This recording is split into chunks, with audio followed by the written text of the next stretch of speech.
তাদের কাছে এই পৃথিবীতে আলেমদের কথার যে মূল্য আছে পৃথিবীর কোন রাষ্ট্রপ্রধানের কথার সেই মূল্য তাদের কাছে নাই। ডোনাল্ড ট্রাম্পকে গণার টাইম তাদের নাই। সত্যিকার অর্থেই ডোনাল্ড ট্রাম্প যে এখন দেখতেছেন যে আগ্রম বাগ্রম করতেছে, পত্রিকায় আসে যে বাগরাম ঘাঁটি দখল করবে, এই করবে সেই করবে, হুমকি টুমকি দিতেছে, ওখানে তারা এখনো পর্যন্ত এটা নিয়ে আলোচনা করার টাইম পায় নাই। এখনো পর্যন্ত বললো তারা যে আধা ঘন্টার সময় হয় নাই যে এই বিষয়টা নিয়ে আমরা একটা আলোচনায় বসবো, যে ট্রাম্প যে এরকম চিল্লিতেছে কি করা এটা নিয়ে, ওই টাইম নাই ওদের। কিন্তু দুনিয়ার আলেম সমাজ যদি তাদেরকে একটা কথা বলে, তাহলে সেই আলেম সমাজের কথা রাষ্ট্রপ্রধানের সর্বোচ্চ পর্যায় থেকে সর্বনিম্ন পর্যায় পর্যন্ত প্রত্যেকটা মানুষ এই কথা শুনে, প্রত্যেকটা দায়িত্বশীল রাষ্ট্রীয় পর্যায়ের সবাই সেই কথা শুনে। আপনি চিন্তা করতে পারেন যে একটা মানুষ, সাধারণ একটা মানুষ, আমরা তো বাংলাদেশের কোন রাষ্ট্রীয় কোনো দায়িত্বশীল না, কোন মন্ত্রী না, কোন এমপি না, কিছুই না। সাধারণ কি পরিচয়? আমার একজন আলেমের পরিচয়। 6 দিনের মধ্যে পররাষ্ট্রমন্ত্রী থেকে নিয়ে শুরু করে 7 জন মন্ত্রী, প্রধান বিচারপতি সহ আমাদের সাথে বৈঠক করেছে। আপনি জানতো বাংলাদেশের একটা মন্ত্রীকে আরেকটা যে কোনো দেশে পাঠান, যে একজন বাংলাদেশের একজন অতিথি 6 দিনের মধ্যে প্রধান পররাষ্ট্রমন্ত্রী, প্রধান বিচারপতি সহ 7 জন মন্ত্রীর সাথে 6 দিনে বৈঠক করবে, এমন পৃথিবীর কোন দেশ আছে কিনা? কেন করে তারা এটা? কারণ তারা সারা দুনিয়ার আলেম সমাজকে চায় যে তোমরা কোরআন হাদিসের বিষয় দিক দৃষ্টিতে আমাদেরকে পরামর্শ দাও, আমাদেরকে দুনিয়ার কোরআন হাদিসের দৃষ্টিতে যে কোনো কথা আমরা শুনতে প্রস্তুত আছি। এই কথার জন্য তারা আমাদেরকে সময় দিয়েছে, সুযোগ দিয়েছে। আমরাও বলেছি মন করে। আমরা দেখেছি সেখানে দারিদ্র আছে, অভাব আছে, কারণ সারা দুনিয়া এখনো পর্যন্ত তাদেরকে কোনো সুযোগ দিচ্ছে না, অ্যাক্সেস দিচ্ছে না। কিন্তু এই দারিদ্র এবং অভাবের মধ্যেও এই গোটা পাহাড় ঘেরা এমন একটা দেশ, যেই দেশের লক্ষ লক্ষ মানুষের কাছে অস্ত্র আছে, এবং সাধারণ এই পিস্তল আর বন্দুক না, AK-40 কত নাম আমরা তো নাম জানি না, রাইফেল, বড় বড় অস্ত্র, সকল মানুষের হাতে হাতে অস্ত্র।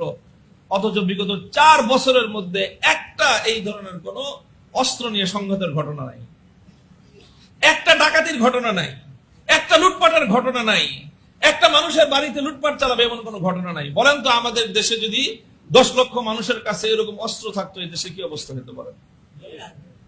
দেশের মধ্যে বসবাস করার পরিবেশ থাকতো?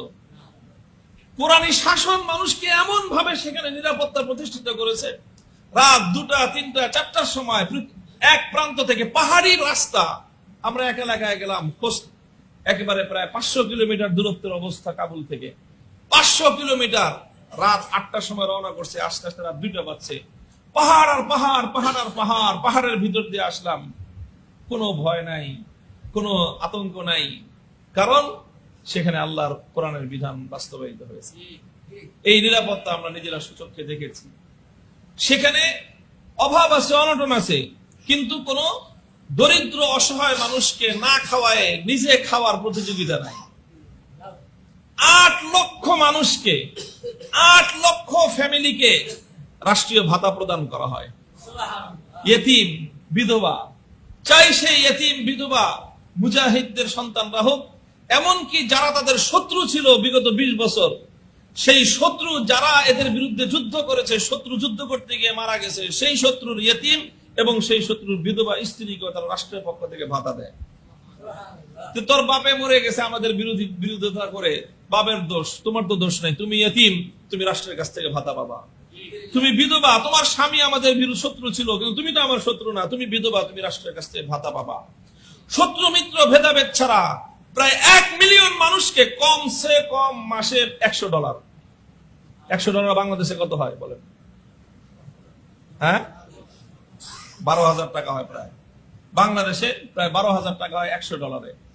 ওখানকার মুদ্রার দাম অনেক বেশি আমাদের চেয়ে, ওখানকার মুদ্রার দামে $100 5,000 টাকার কিছু বেশি হয়। কমসে কম $100, বেশি আরো $200-300 পর্যন্ত। এবার হিসাব করে দেখেন যে 1 মিলিয়ন মানুষকে যদি প্রতি মাসে মিনিমাম $100 করে দেওয়া লাগে, তাহলে কত টাকা খরচ হয় হিসাব করে দেখেন। পৃথিবীর এত বড় বড় অনেক অর্থনৈতিকভাবে সমৃদ্ধ জাতি রাষ্ট্র আছে, কারো পক্ষে এটা কি সম্ভব যে এরকম $100 করে এরকম 1 মিলিয়ন মানুষকে সহযোগিতা দেবে, বিধবা এবং এতিমদেরকে? আল্লাহ পাক রব্বুল আলামিন এই সবই দিয়েছেন আল্লাহর কোরআনের বরকতে, ইসলামী শাসন ব্যবস্থার বরকতে। আল্লাহ পাক রব্বুল আলামিন এই উম্মতকে, কোরআনের এই উম্মতকে, যারা কোরআনের উম্মত, যাদের জন্য আল্লাহ কোরআন নাজিল করেছেন, সেই উম্মত যেন আল্লাহর কোরআনকে আঁকড়ে ধরে, এটাই হবে আগামী উম্মতে মুসলিমার সবচেয়ে বড় চ্যালেঞ্জ। এবং ইনশাআল্লাহ গোটা উম্মতে মুসলিমা অদূর ভবিষ্যতে ঐক্যবদ্ধ হয়ে আল্লাহর কোরআনের রজ্জুকে আঁকড়ে ধরবে। এই শক্তিকে রোধ করার ক্ষমতা পৃথিবীর কারো নাই। পৃথিবীর বিভিন্ন প্রান্ত থেকে মুক্তি পাগল মানুষেরা আল্লাহর কোরআনকে যখন ঐক্যবদ্ধভাবে আঁকড়ে ধরবে, পৃথিবীর সমস্ত শক্তি ইসলামী শক্তির সামনে পদানত হবে ইনশাআল্লাহ।